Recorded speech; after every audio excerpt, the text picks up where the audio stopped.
I think nothing has gone down faster than a Rafale and Barkha Dutt's credibility throughout this entire process. She first except reported the about F-16, except the F-16 that India shot down, the naval bases that were demolished. No answer. Barkha, you're welcome to make a million expressions while I talk. But you make ad hominem. It is rather sad to see a once credible journalist getting reduced to Arnab Goswami in a way. Don't need certificates. Don't need certificates from members of a terrorist state. All right, let's quote you then. Barkha Dutt 15 years ago said, Ranveer, you can bring your pictures any day that you want. I'll come to your facts and figures. But let me just quote Barkha Dutt on this.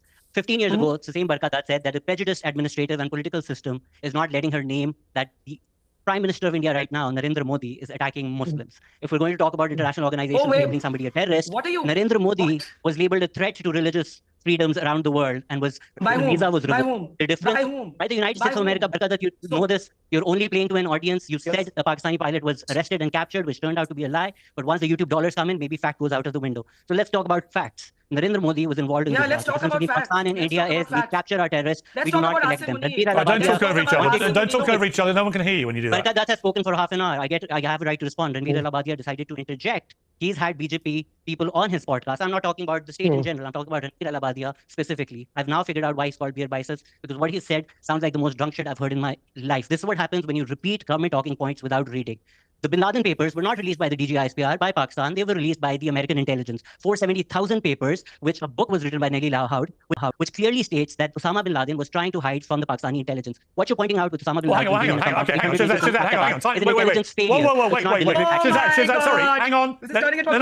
Sorry, I moderate this. Shahzad, sorry, with the best will in the world, what you just said is utterly ludicrous. Osama bin Laden was found literally living in a house for years, a few hundred yards from one of Pakistan's main military bases. So if your intelligence didn't know he was there, it must be de facto the worst intelligence in the history of military intelligence. All they had to do was get a pair of binoculars and they would have found the most wanted terrorist in the world who committed one of the worst terror attacks in history. So forgive me, but that is a ludicrous statement to try and pretend that somehow this was American intelligence who was... Maybe we should not trust assumptions here. October 7th happened, that doesn't prove Mossad is the worst intelligence in the world. 9/11 happened, that doesn't prove CIA is the worst intelligence in the world. Well, it proves they massively dropped the ball, and this proves that... And I'm afraid the fact that... But you don't dispute Osama bin Laden was living literally down the road from one of your biggest bases, right? I absolutely accept the intelligence failure, but the American intelligence itself, in terms of the 470,000 declassified... Do you not think it stretches credibility, Shahzad? Does it not stretch credibility? Intelligence was not involved in... But Shahzad, does it not stretch credibility that nobody knew in your biggest intelligence operation at that base? Nobody knew he was living next door. The context of that is that Pakistan was fighting a war on terror on multiple fronts while it was happening. I admit that. Well, that wasn't my question. Dropped the ball on that one. That does not mean Pakistan supporting terrorism. What about Barkha Dutt, who was close to calling Narendra Modi? No, but the reason is relevant. Shahzad, the reason... Hang on. Shahzad, let me ask you a question. Shahzad, hang on 1 second. The reason it's relevant, the question, is because India's big complaint about what has happened in Pakistan in the last 20 or maybe more years is that Pakistan has been knowingly harbouring terrorists who commit terrorist actions. That is the big complaint which India has against Pakistan. And when you try and pretend, it's not the word for it, because you can't actually believe this, that somehow nobody knew at this massive military base, and none of the intelligence people that worked there had any idea that the most wanted man on planet Earth, possibly ever, was literally living in a big house at the end of their road. It stretches credibility. And I just refuse to believe it. So we've got to start with a basic acceptance of reality, right? There were certainly some people who knew, and they did not blow the whistle because they were happy for this wanted man to remain unfound. So I think that's why India has such a tension about this, because they think, well, look what happened with bin Laden. It's happening again with this group now. They're allowed to commit these terror acts with impunity. And there are people in Pakistan who clearly are not bothered about that, or they would do something to stop it. I want to give Shahzad the chance to respond to that. Shahzad. Piers, either we can say what we believe in, what sounds credible to us, or we can actually go through the documents. Anybody watching is welcome to read the book, which cites declassified American documents which clearly show that Osama was hiding from the Pakistani intelligence. I'm willing to concede the fact that the Pakistani intelligence dropped the ball. It may also be that some rogue intelligence officers may have been involved, but without any concrete evidence that the state of Pakistan is implicated in harboring Osama, how can we come to that conclusion based on assumptions? It's the same as India blaming Pakistan for Pahalgam without providing let me ask Hina, all right, hang on, let me ask Hina, I want to ask Hina the same question. I mean, Hina, do you not understand how ridiculous it sounds when we're expected to believe that absolutely nobody in American military, in Pakistan military or intelligence had any idea that bin Laden was living next to that base for years? Look, at that time, Pakistan was in active combat. I was in the government at that time. We were fighting this war at many, many fronts. And it wasn't only Pakistani intelligence, but frankly speaking, global intelligence, which was in and around, because at that time, Afghanistan was very, very active. Pierre, I had really expected and hoped that we could have a discussion which was about the future of this region. Okay, I had really hoped that we could have a discussion about what holds for these 1/5 of humanity, which is currently hostage to an extremist, sort of mind-boggling, outside of the purview of, look, the theatrics are very unnerving to me. So if you can just pause your faces for a little bit, it would help. Well, Hina, tell me how you see the future. Hina, how do you see the future? We tend to be honest people, and we tend to want to correct some of the miscommunication. But I just want to say that in this time when India is galloping towards extremist thought process and really snuggling very close to making India, which was in India I respected, a secular India, a democratic India, a Nehruvian India, and Manmohan Singh India. I have sat in rooms where we have negotiated, talking about making Siachen a mountain of peace at the request of an Indian Prime Minister. And Pakistan and India had reached a new type of confidence where we were able to speak to each other, share intelligence, and talk about how to move forward. And then comes this new government in India. And even at that time, I remember I was asked this question by an Indian, Karan Thapar, that how would you recommend Prime Minister Nawaz Sharif proceed when Prime Minister Modi, who had the reputation of the Gujarat killer as chief minister, which denied him entry into the United States of America. That is not a concocted narrative shaping I'm doing. That's just a fact I'm quoting, which is present in history books. Now, even at that time, Piers, I do want to emphasize, I maintain that we must view Prime Minister Modi in his new role as Prime Minister, and learning from and getting confidence from Prime Minister Vajpayee, and him, despite being BJP and whatever was associated with it, became literally a seeker of peace and made all effort, because that is the legacy that he was seeking. Now, in my 10 years or so of looking at things very, very minutely, and being literally a peace monger, okay? And I used to call myself an indefatigable peace fanatic when it came to India and Pakistan, because I see that we're holding the future together. And, you know, the revenge of geography, you cannot hope to burn your neighbor and prosper endlessly. All right. Look at the European Union. I just want to say that I think going forward, if we have the intention of seeking a legacy of peace,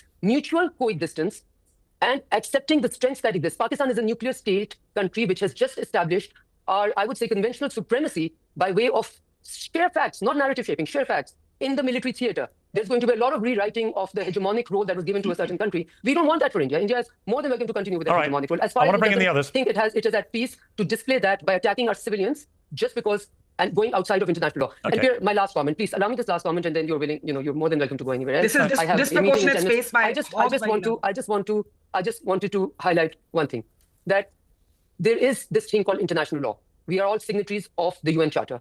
Article 25 obliges all countries to go by Security Council resolutions. Article 51 gives a country the right to retaliate in an act of war.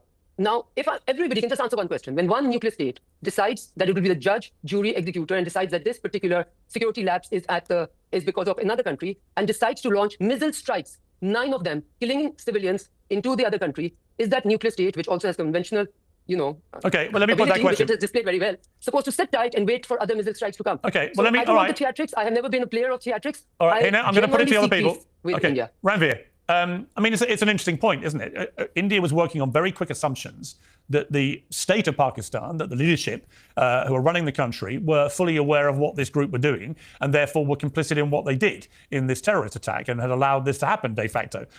This has been vehemently denied by the people at the top in Pakistan. And yet, India, as Hina said, India then moved to kind of DEFCON 3 war mode very quickly based on a set of assumptions which had been denied. Would it not have been more prudent for, as she says, for the international courts to be involved? Piers, I think one needs to study the history of terrorist attacks in Pakistan, identify each of them, right from the late 2000s, when we had Ajmal Kasab, who was a part of the Mumbai terror attacks, who was caught. Pakistan denied having anything to do with the attacks, and his origin points were in Pakistan. We tried solving things diplomatically at that time. Since Uri, since Balakot, we've always tried only retaliating. We're never the aggressors. The objective view here is that every time you're asking Barkha or myself a question, you're objectively answering. But our two Pakistanis on the panel are constantly deflecting, because this is the nature of Pakistani narrative. They'll never answer the questions directly. So if you're asking me if we reacted too much, my question is, how would you feel if this attack had happened in the UK, Piers? If 26 unarmed civilians were killed in cold blood and your intelligence found out that their roots, the camps they were trained in, were in your neighboring country, how would you want your country to react? Piers, I've grown up in an India in the 90s, the 2000s to 2010s, where there was constantly a terror threat. And in each one of those cases, it was the Jaish-e-Mohammed or the Lashkar-e-Taiba or another body that was found in Pakistan. The proof is in the pudding. The proof is available for the world to see. We're a flourishing country today. We have more Muslims here who are flourishing in their careers than all of the Muslims in Pakistan. The Muslim population of India is larger than the Muslim population in Pakistan. We've constantly spoken about success stories that come out of India. We just want to go about our work. We want to keep our citizens safe. But What I can promise you is that if unarmed civilians get targeted, we have one of the most capable militaries in the world.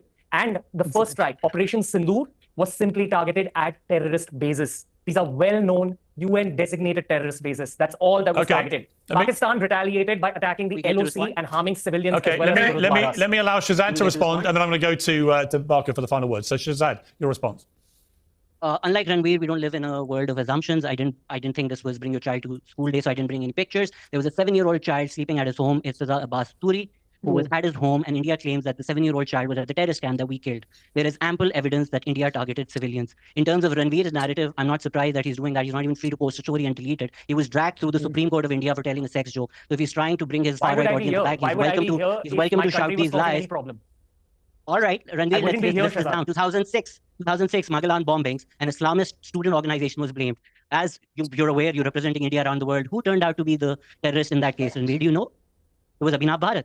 The RSS, who's the ideological mentor to BJP, whose people you've hosted, whose people have been accused of gang raping Bilkis Bano. No. This is the narrative you're fed, by your Indian government. All right, anybody is welcome to Google all the things that I'm saying. Samjhauta Express, RSS claimed responsibility for that. Ajmer Dargah, RSS claimed responsibility for that. It's that entire narrative that's only terrorism when a ban with a beard. Anybody who's watching is welcome to Google this. Barkha Dutt is again trying to bring back her far-right audience. Barkha Dutt, 15 years ago, was accusing the BJP of targeting Muslims in Gujarat. Did you or did you not, Barkha, run away from a BJP mob? Did you not sign the water pipe to escape them? We're trying to I think we're moving slightly off topic here, if I don't mind me saying. Listen, who's deflecting here? These are the people who said we deflect. Barkha, it's a simple question. Would you run away from a BJP mob trying to kill you? And did you escape through climbing a water pipe with your journalist? I am not here. I hope the world knows Can we get it back on topic, please? Can we get it back to where we are with India and Pakistan? Only terrorism when a Muslim does it. Barkha, how does this get resolved? How do we resolve this ongoing issue of Kashmir? Yeah, I'm going to ignore Shahzad's infantile comments and focus on what I want to say. It doesn't matter whether you in Pakistan like or don't. Can I speak, please? It doesn't matter whether you like or don't like Prime Minister Modi. He is an elected Prime Minister of India in his 3rd term, unlike the Prime Ministers of Pakistan who are appointed by the army, jailed or exiled. Your country is in turmoil because you have jailed Imran Khan. Nawaz Sharif and Shehbaz Sharif, his brother, who's the present Prime Minister, is an appointee of the army. Before that, Nawaz Sharif... to Barkha's version of Pakistan's internal politics. Is that the purpose of this? You commented, ma'am, you commented on my country's internal politics. I am responding I commented on the good. I am responding. And I would be very Let's talk about Khar to be corrected on that.